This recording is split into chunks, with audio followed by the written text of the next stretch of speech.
Hi guys! Welcome back to our channel. Andito nga ngayon si Rich Dale kasama namin sa Lotus. Gusto niya kasing maglaro dito sa may indoor playground sa third floor. Ayan nga, excited na. Nagtanggal agad ng sapatos. Ayan, pinapasok na siya sa loob. Bali si Richard yung mga kasama niya sa loob. Ayan, kami na ni Rich Dale yung pumasok ngayon. Bago lang kasi tong playground na to. Ano lang to, sa taas lang to ng Lotus eh. Ang kinaganda dito, meron siyang parang maliit na buhanginan. Mamaya, nandyan.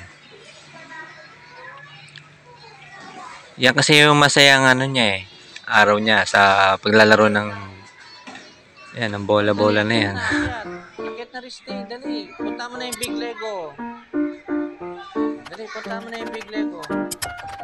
Dito, Masaya sa akin kasi yung makasama ko yung anak ko kasi siya yung panganay namin.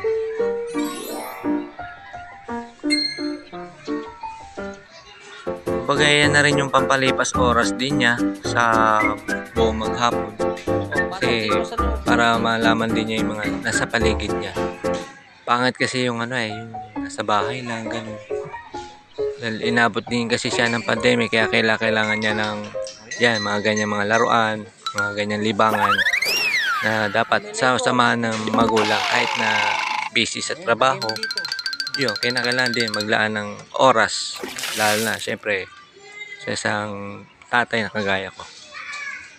Kasi nung bata ako, hindi na ako ganyan eh, yung nasa playground, nasa loob lang ako ng bahay noon. Yun, sa bahay, ano lang ako doon. Nandun lang talaga. Naglilinis, nag-aayos. Hindi katulad ng anak ko ngayon, ito siya, at least, naranasan niya maging normal talagang bata. Na, yan, maglaro, maglibang, at magkalikot, at higit sa lahat, yung ilabas yung kulit. Parang royal lang. Basta para sa magulang, tulad ko, mga tatay din na kagaya ko, huwag nating hayaan na mag-isa yung anak natin. Palagi natin silang susubaybayan. Kahit na tama yung ginagawa nila, at least nakikita mo kung ano yung mga pinagagawa nila sa sarili nila. Kasi baka hindi natin nakalain na pwede sila mapahamak kahit sabing laruan lang yung mga yan. Tingnan pa rin. Kasi mas maganda na yung alerto ka kaysa sa hindi mo alam, madidisgrasya na pala yung anak mo. Bilang isang tatay na kagaya ko, nakikita ko masaya yung masaya na rin ako kasi yun nga, sabi nga ng Lord sa atin, ng Panginoong Hesus, kaya tayo nagkaanak kasi yan ay regalo niya sa atin. Yan ay yung pinakamagandang regalo niya sa atin bilang isang magulang. Kaya hayaan natin siyang maglaro. Ayan, yung mga Lego na yan, okay yan, maganda yan. At least, gumagana yung isip nila kung paano sila mag-assemble, gumamit at gumawa ng kung ano-ano ang nasa isip nila sa pagitan ng imagination nila. Mga shapes, colors, combination. Yan, okay yan. Konti nga lang yung mga bata dito eh. Pero mas maganda sana kung mas maraming bata para marami siyang mga halubilo, mga kasama at makitang mga bata na kagaya din niya. Kasi yung ko, 4 pa lang yan. Pero kung titignan niya sa personal, para siyang 6 or 7 years old. Mukhang nagmana sa akin sa tangkad. Okay lang din sa akin na gumastos ng kung magkano man yung babayaran dyan. Basta importante, masaya yung anak ko, kapiling ko, kasama ko. Hindi lang anak ko, pati yung asawa ko, magkakasama kami. Kasi mas maganda yung laging may family bonding. Para pagka tanda niya o paglaki niya, di ganun din yung gawin niya sa anak niya, na pabayaan lang niya. Kaya lang niya na maglaro, yan, tulad yan. Yung may dump truck na laruan. Yan yung sinasabi ko kanina na may parang lupa na artificial lupa. Tapos, yan, maglalagay-lagay siya dyan, magsasandok. Natutuwa kasi siya dyan dahil sa mahilig siya sa mga kotse, bus, mga heavy equipment tulad ng dump truck, excavator, at kung ano-ano pa. Nung namasyal kasi kami sa Cavite City, dyan sa may Long Beach, yan, parang feeling niya tuloy nasa dagat siya. Yun lang, nagsasandok-sandok din siya ng lupa. Ayan, kagaya niyan. Sandok-sandok siya dyan.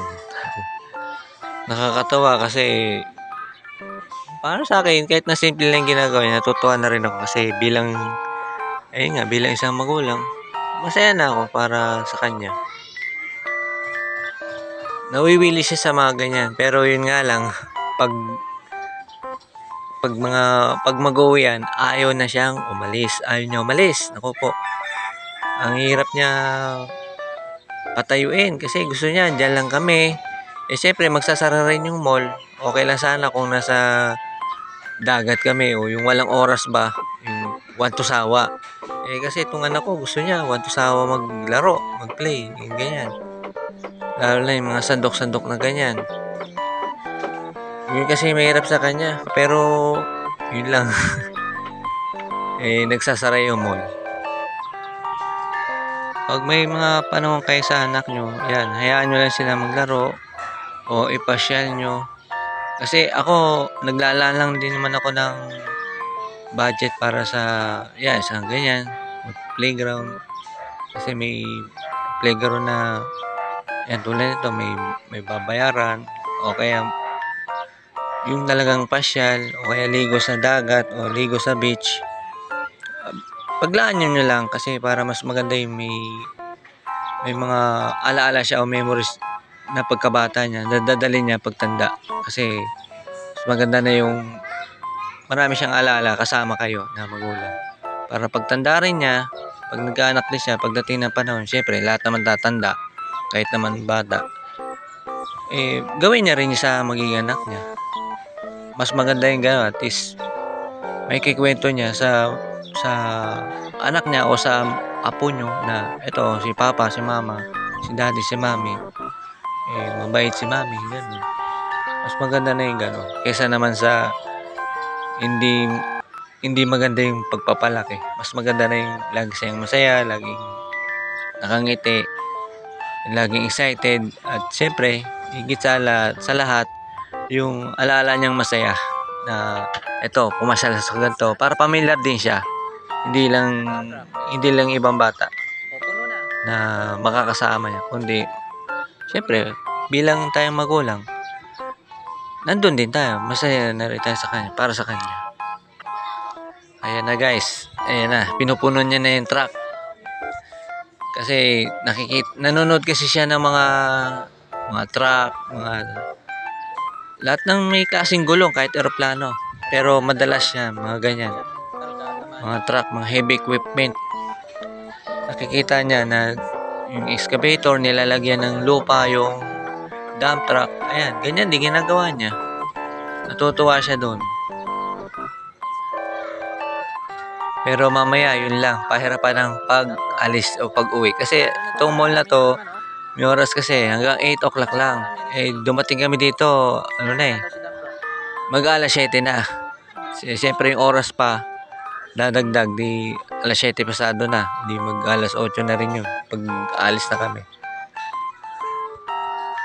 Guys, itong video to, sana maging inspiration sa inyo to bilang isang magulang, bago man o hindi, na hayaan nyo maging masaya yung anak nyo para pagka tanda niya, dala niya yan yung magiging mayamang alaala niya para sa kanya pagkatao, at maboring yung pagiging bata niya.